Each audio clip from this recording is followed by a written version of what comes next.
Hi, my name is Brian. I'm here to do the rent versus own decision of a personal residence. So I already set up all the tables, all formatted for ease of the video.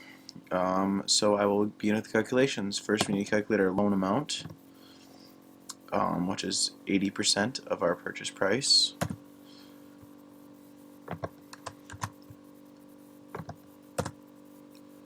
That ends up being $200,000. And then we're going to calculate our monthly payment using the payment function, just for some of our upcoming calculations.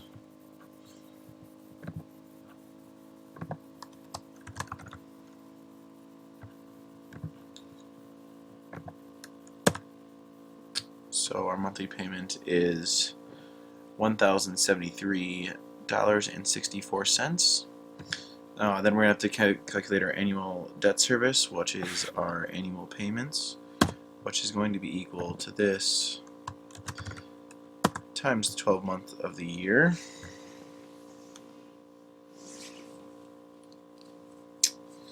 And the annual loan constant is going to be the percentage of the above number divided by our loan amount, which comes out to 6.44%. And our total equity investment that we're going to be investing for this problem is going to be $50,000. So first of all, we're going to have our payments here. So this is going to be equal to this here. And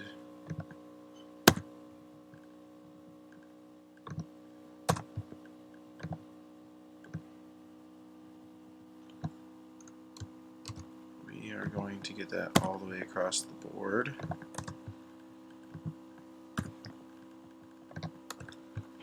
To start out with.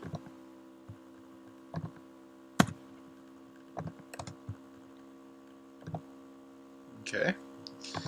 And now next we have to calculate our loan balance, which we're going to be using the present value function to calculate.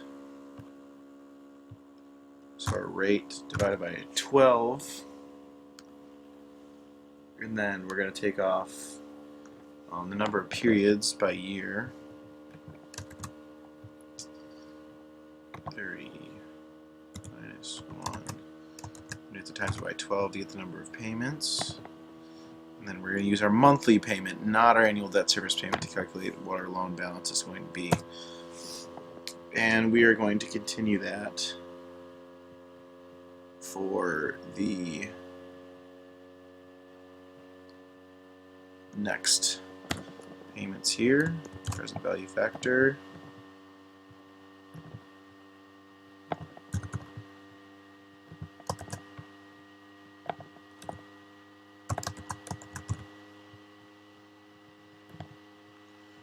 And we're going to do that all the way across.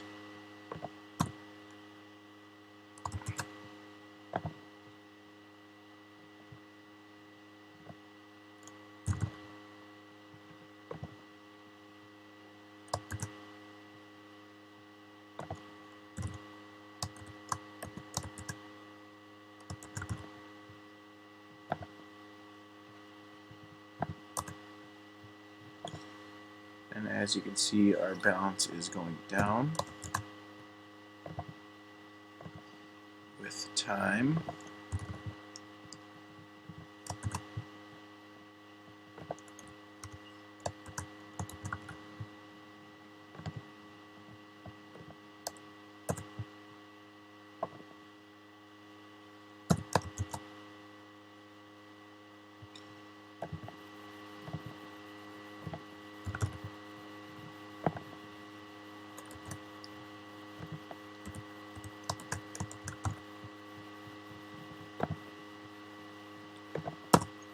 Okay, now we have all of our balances of our loan schedule.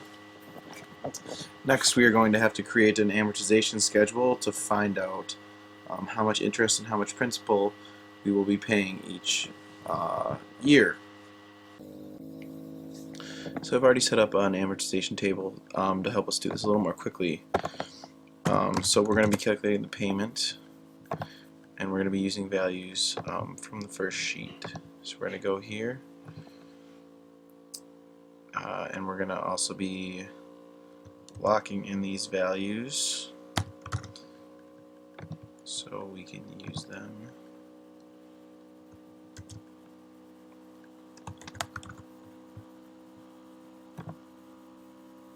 In our other sheet.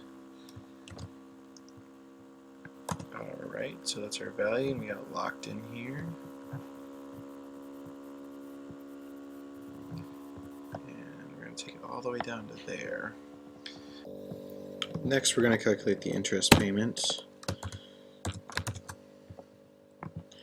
using the IPMT function. We have to lock in these values to make sure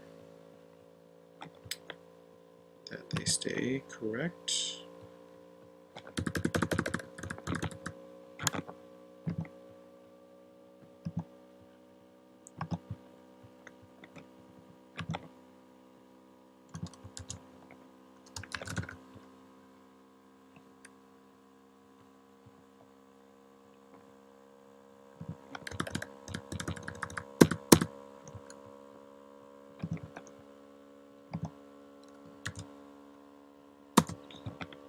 And that's our interest payment for the first month. We can just drag that down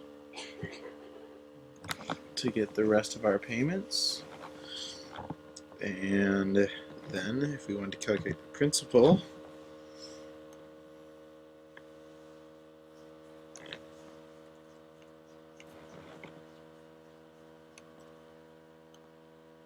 we use the principal payment function, and we're going to do the same thing.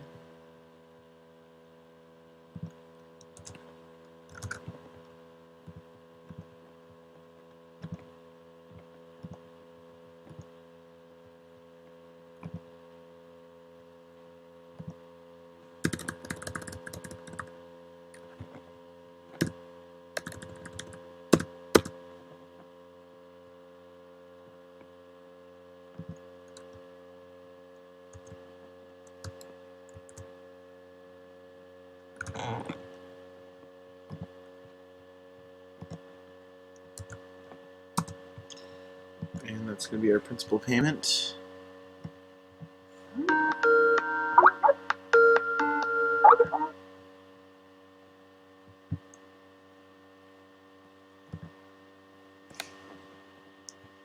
So there's our principal and interest payments for the first 5 years. And we're going to sum these out.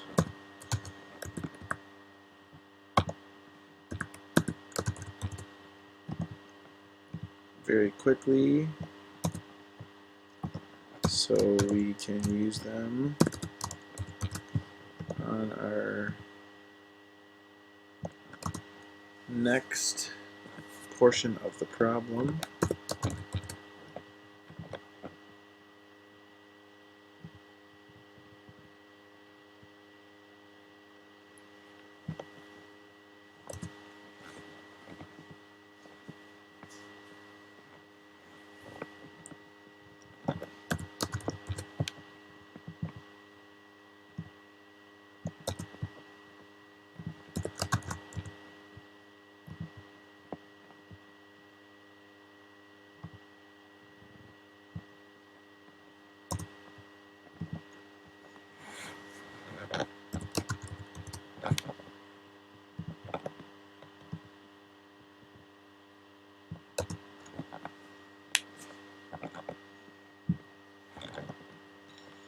Almost done with the sum. Just want to make sure we have all those numbers correct, so the next part of our process goes smoothly.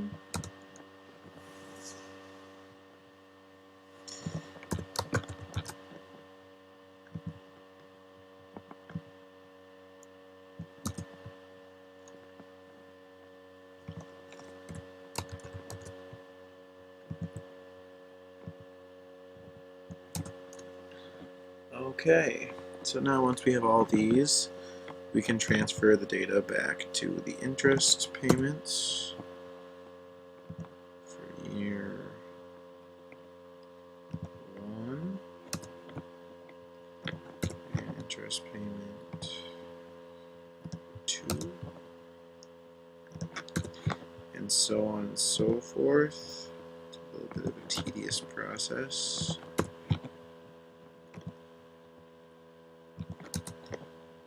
Get it done.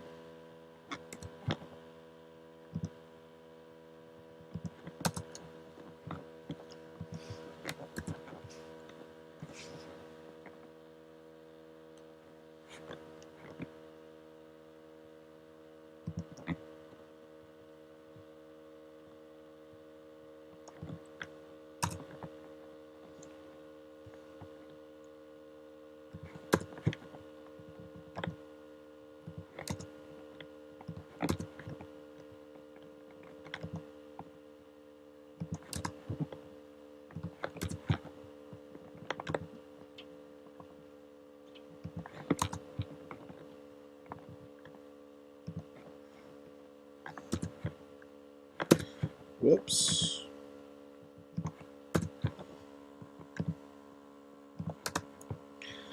Okay, now that we have that finished up, we're going to move on to our property data before we do anything else. So our initial property value is going to be worth $250,000, and that is going to appreciate at the property growth rate of 3%.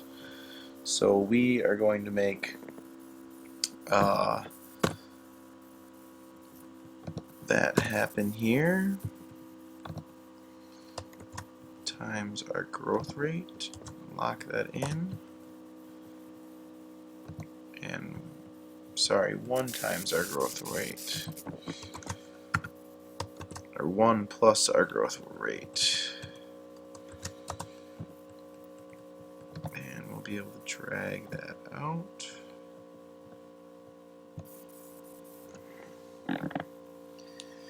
To get our growth rates over the next 5 years, and then we're going to have our rent. Our initial rent is going to be equal to this, and the next rents are going to be equal to this plus our property or rental growth rate, which is also 3%.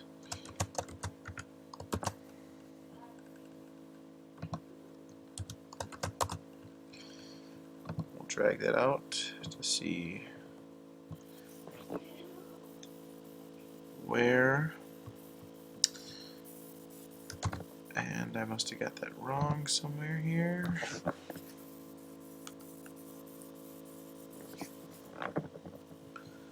Let's try this.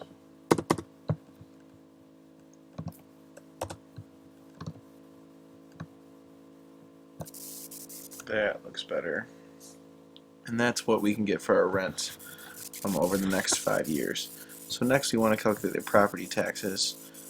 The property taxes are going to be 2% of our property values, so we're going to calculate those out.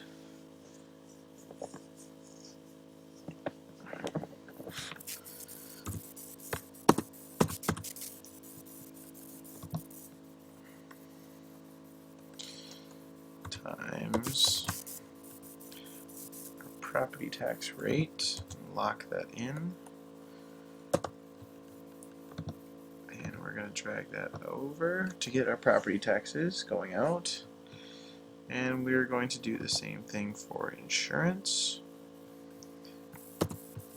which is equal to $1,000 initially, and we want to make that negative. And we're going to run out of time here, so we're going to continue in the next video.